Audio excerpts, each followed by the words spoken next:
এদিক থেকে সিয়াম আহমেদ এসে চ্যালেঞ্জ দিচ্ছে, আর শাকিব খানের পরিচালক আপনারা বসে বসে আঙ্গুল চষেন কেন? এখন ইন্ডিয়াতে যান, বলিউডে যান। সিয়ামের মতো নায়ক একটা সিনেমায় কাজ করেছে, সেই সিনেমার শুটিং শেষ হয়েছে এবং ফার্স্ট লুক প্রকাশ হয়েছে। সেই সিনেমা দিয়ে সিয়াম আহমেদ রীতিমতো চ্যালেঞ্জ ছুড়ে দিয়েছে। তাহলে শাকিব খানের সিনেমার কি হবে? প্রিন্সের কোনো আপডেট নাই, কোনো শুটিংয়ের আপডেট নাই, ফার্স্ট লুক কবে আসবে, আদৌ তারা আগামী ঈদের সিনেমা মুক্তি দেবে কি না, তারা বসে বসে আঙ্গুল চুষছে। সিয়াম আহমেদ যে চ্যালেঞ্জটা দিয়েছে, এই চ্যালেঞ্জ অ্যাকসেপ্ট করার ক্ষমতা আপনাদের আছে? এই চ্যালেঞ্জ অ্যাকসেপ্ট করার সাহস আপনাদের আছে? শাকিব খানের প্রিন্স সিনেমার পরিচালক আবু হায়াত মাহমুদ ভাই এবং শিরিন সুলতান আপু, আপনাদেরকে আমি বলতে চাই, শাকিব খানকে পাইলেন, শাকিব খানকে নিলেন, সিনেমার কোনো খবর নাই, কোনো শুটিংয়ের খবর নাই, কোনো আপডেট নাই। এভাবে চলতে থাকলে শাকিব খান ভাবছেন নিজেকে আপনারা পরিচালক প্রযোজক হিসেবে শাকিব খান ভেবে নিয়েছেন কেন? আপনাদের শিডিউল হচ্ছে না কিংবা ভিসা জটিলতার কারণ। এখন কিভাবে এই কারণগুলো আপনারা খতিয়ে দেখছেন আমি বুঝছি না। ভাইরাল হওয়ার ধান্দায় এসেছেন, বেশ তো ভাইরাল হওয়ার ধান্দায় নেমেছিলেন। বলিউডে চলে যাচ্ছেন, অমিতাভ বচ্চনের সাথে দেখা করছেন, আমির খানের সাথে দেখা করেছেন, কিন্তু এখন সিনেমার নামে আঙ্গুল চষেন বসে থেকে।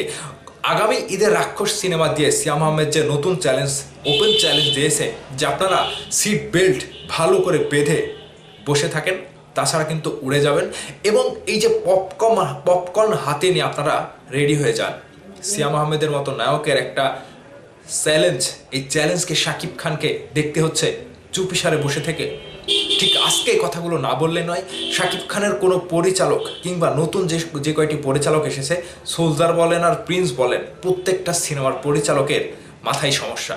এরা কাজের কাজ কিছুই করে না, শুধু ঢোল পিটিয়ে বেড়ায় যে আজকে একে চুক্তি করলাম, কালকে ওকে চুক্তি করলাম। বিশাল বড় আকারের সিনেমা, বিশাল বড় ভেঞ্চারের সিনেমা, প্রিন্স বিশাল বড় মাপের সিনেমা।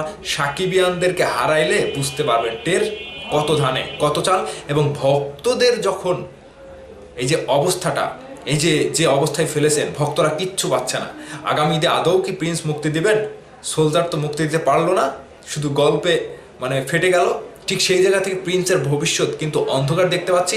এখন আপনারা যতই বলেন যে হ্যাঁ ঈদের এখনো সময় আছে, 1 মাস 1.5 মাস পেলে আমরা সিনেমা শুটিং করে শেষ করে ফেলতে পারবো, মুক্তি দিতে পারবো, এটা কিন্তু গল্পে না, কাজে দেখাতে হবে। আর ওই যে তড়িঘড়ি করে সিনেমা বানাবেন আর মুক্তি দেবেন আর দর্শকদের উপরে জোর করে চাপিয়ে দেবেন, সেটা কিন্তু হবে না। শাকিব খানের ভারসাম্য, শাকিব খানের যে জায়গা, যে সিনেমার প্যাটার্ন, সেটা দর্শক যদি না পায়, এই সকল গল্প দিয়ে কাজ হবে না। আমি বুঝছি না তারা কি করছে, তারা ঘোড়া ঘাস কাটছে না কি করছে, নাকি প্রিন্সের কোনো প্রমোশন করছে, নাকি পোস্ট প্রোডাকশন করছে, কোনো আপডেট নাই। এখন পর্যন্ত কোনো আপডেট দিতে পারেনি। আগামী ঈদে সিনেমাটি রিলিজ দেবে কিনা সেখানেও সন্দেহ রয়েছে। এরা বসে বসে আঙ্গুল চুষুক। সিয়াম আহমেদের মতো নায়ক এসে ওপেন চ্যালেঞ্জ দিয়ে দিচ্ছে রাক্ষস সিনেমাটি দেখার জন্য, এবং এই সিনেমার এমন কিছু তিনি দেখিয়েছে। এবং এই যে বর্তমান সময়ে দেশের পরিস্থিতি খারাপ বলে আপনারা চুপ করে রয়েছেন, তাহলে ভিসা জটিলতার সমস্যা, তাহলে সিয়াম আহমেদ কলকাতার নায়িকা বাংলাদেশে নিয়ে এসে কিভাবে সিনেমার ফার্স্ট লুক প্রকাশ করছে এবং আয়োজন করে তারা নায়িকাকে একসাথে নিয়ে প্রমোশন করছে, এখানে তো আপনারা ব্যর্থ।